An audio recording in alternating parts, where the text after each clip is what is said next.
নমস্কার, আমি দেবকুমার। প্রিয় বন্ধুরা, কেমন আছো সবাই? আমি আবার ফিরে এলাম তোমাদের কাছে গল্প পাঠের আসরে। আজকের অনুগল্প রমানী গোস্বামীর চালচিত্র। শুরু করছি গল্প পাঠ। চালচিত্র।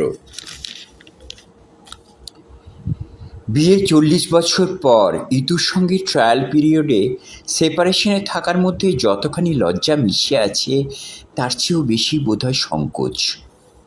বন্ধু বান্ধব, চেনা পরিচিত, আত্মীয় স্বজনের ভ্রুকুটির মুখোমুখি হওয়ার সংকোচ। পুজোয় দেশের বাড়ি পৌঁছে বিষয়টা জানাজানি হতেই প্রশ্নবাণে পাগল হওয়ার দশা অনিশের। আশ্চর্য, এতগুলো দিন তোমরা তাহলে একসঙ্গে কাটালে কি করে দাদা ভাই? বৌমনি তো মানুষ খারাপ নয়, শুধু একটু অ্যাটেনশন চায়। কাজে চাপে যেটা তুমি ওকে মোটেই দাও না। ঝাঁঝালো স্বরে শিখা বলল। চেন্নাইতে থাকে, অনিশের খুড়তুতো বোন। ছোট থেকেই ইতুর ন্যাওটা ছিল। মনে মনে অনিশ ভাবল, থাকি মুম্বাইয়ে, বছরে একবার মাত্র পুজোর সময় বরানগরে আসি। সবাই মিলে কটা দিন আনন্দ করে কেটে যায়। এতে একটা গোটা মানুষকে চেনা যায়। জানিস, এই 10 বছরে কতটা পাল্টে গেছে তোদের বৌমনি। মুখে যদিও কিছু বলল না, বলে লাভ নেই। এই 53 বছর বয়সে এসে তোর মনে হলো বউয়ের থেকে আলাদা হওয়ার কথা, নাকি অন্য কোথাও ফেসেছিস? ডুবে ডুবে জল খাচ্ছ চাঁদু? ছেলেবেলার বন্ধু বাষ্পের সঙ্গে দেখা হতেই সে সুযোগ বুঝে হুল ফোটালো। অনিশ দাঁতে দাঁত চেপে সহ্য করল। এছাড়া আর কী বা করার আছে ওর? সাবেক আমলের পুজো। বাড়ির ঠাকুর দালানে এখন একচালার প্রতিমা নামিয়ে আনা হয়েছে। ঢাক বাজছে উচ্চগ্রামে। আজ বিসর্জন। ডাকে সাজে সপরিবার মা দুর্গা। দেবী মূর্তির পেছনে রঙিন চালচিত্রের একেবারে শীর্ষে নন্দী ভৃঙ্গি নিয়ে শিব। হরপার্বতীর সাংসারিক জীবনের নানা খুঁটিনাটি। অন্যবার বাড়ির মেয়েদের সঙ্গে আজকের দিনে সিঁদুর খেলায় মেতে উঠত ইতু। এবার ওকে ছাড়া সব কেমন অর্থহীন। না, এ বছরটা কলকাতায় না এলেই ভালো ছিল। এর বদলে গোয়ায় চলে যেতে পারত। সি বিচে বসে থাকতো বিয়ারের ক্যান হাতে। কিচ্ছু ভালো লাগছে না। বাবা মা কেউ আর বেঁচে নেই, খবরটা ওদের শুনতে হয়নি। এই যা বাঁচোয়া। অনিশ আর ইতুর একমাত্র সন্তান সপ্তর্ষি ওরফে রিকু টেক্সাসে মেকানিক্যাল ইঞ্জিনিয়ারিং পড়ে। অ্যাসাইনমেন্ট থাকায় সে এবার পুজোয় দেশে আসতে পারেনি। মাসখানেক আগে অনিশের কাছে ফোনে খবরটা শুনে অদ্ভুত নির্লিপ্ত স্বরে বলেছিল রিকু, জাস্ট চিল বাবা, both of you are incompatible with each other. What to do? Let's all admit that. Incompatible শব্দটা তীরের মতো বিঁধেছিল অনিশকে। অথচ কি সহজেই না উচ্চারণ করলো ছেলে। জেনজি বলেই পারল। ওরা অনিশদের মতো নয়, ঘোর বাস্তববাদী। বাড়ির মেয়েদের ভিড় এড়িয়ে সরে আসতেই হঠাৎ অর্ধবৃত্তাকার চালচিত্রের পেছন দিকটায় চোখ পড়ল অনিশের। সামনের দিকে যত জৌলুস আর রঙের চেকনায়, মাটি লেপা পেছনটা ততখানি খয়াটে বিবর্ণ।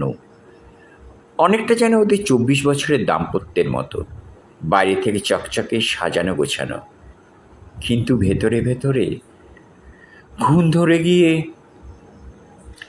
পাঞ্জাবির পকেটের ভেতর থেকে মুঠোফোনটা কোকিয়ে উঠছিল অনেকক্ষণ ধরেই। ঢাকের আওয়াজে শুনতে পায়নি। ঠাকুর দালান থেকে দ্রুত পায়ে হাঁটতে হাঁটতে সে চলে এলো ঘাটে। বাড়ির খুব কাছেই গঙ্গা। স্ক্রিনে নম্বরটা দেখে অবাক হয়ে গেল অনিশ। ইতুর ফোন। হঠাৎ কি ব্যাপার? রিকুকে ফোনে কিছুতেই লাইনে পাচ্ছি না, তুমি একবার ট্রাই করবে প্লিজ? ওপাশের শটটা কাঁপছে। একমাত্র টেনশনেই ইতুর এরকম হয়। ওর শ্বাস প্রশ্বাসের সঙ্গে অনিশ পরিচিত। রিকুকে ফোন করবো কেন খামোকা?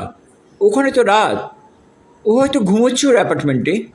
মুখের কথা শেষ না হতেই ওপাশ থেকে ইতু তীক্ষ্ণ স্বর ভেসে এলো, দিব্যি বন্ধু বান্ধব আর আড্ডা নিয়ে আছো, নিউজ দেখেছ?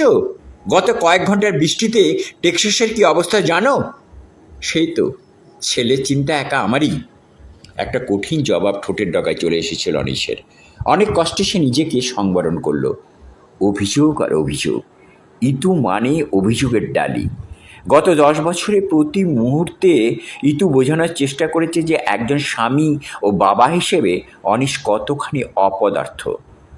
ফলত নিত্যদিনের ঝগড়া, কথা কাটাকাটি, আর শেষ দিকে বিছানা বদল।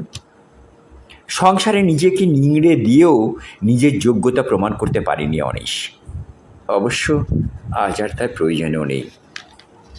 ফোন কেটে দিয়ে ছেলের নম্বরটা ট্রাই করতে করতে এর পরের ভাবনাগুলো ভেবে রাখছিল। ঘণ্টাখানেক পর ইতুকে ফোনে ধরতে ইতু বলল, কোনো খবর পেলে? হ্যাঁ, সব ঠিক আছে। সুশান্তকে মনে আছে তোমার? আমার এক্স কলিগ।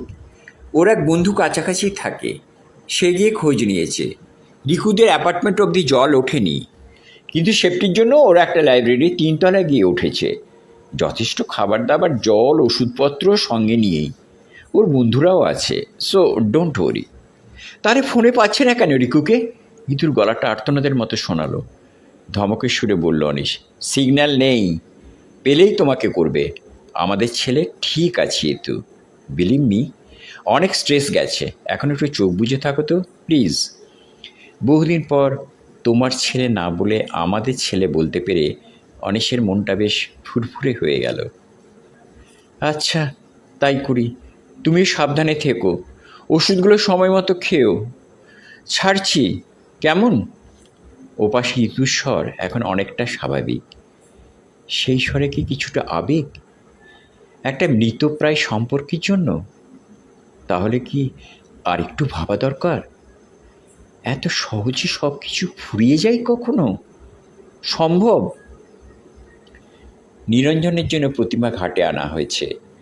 প্রতিমাকে 7 পাক ঘোরানোর সময় অনিশের চোখ আবারও চলে গেল অর্ধগোলাকার চালচিত্রের পেছন দিকটায়।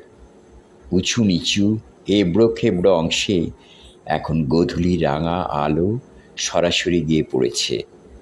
জায়গাটার আগের মতো মলিন লাগছে না, বরং জোড়াতালি দেয়া খড়খড়ে রুক্ষ বুক সোনালি আলোর স্পর্শে পেলাও। যেন কোনো অদৃশ্য শিল্পী ভালোবাসার রঙে অনৈসর্গিক এক পটচিত্র ফুটিয়ে তুলছে ওখানে। অনিশ পলকহীন চোখে সেই ছবিটার গড়ে ওঠা দেখছিল। নমস্কার, গল্প শেষ হলো। বন্ধুরা, তোমাদের সব কেমন লাগলো অবশ্যই কমেন্ট করে জানিও।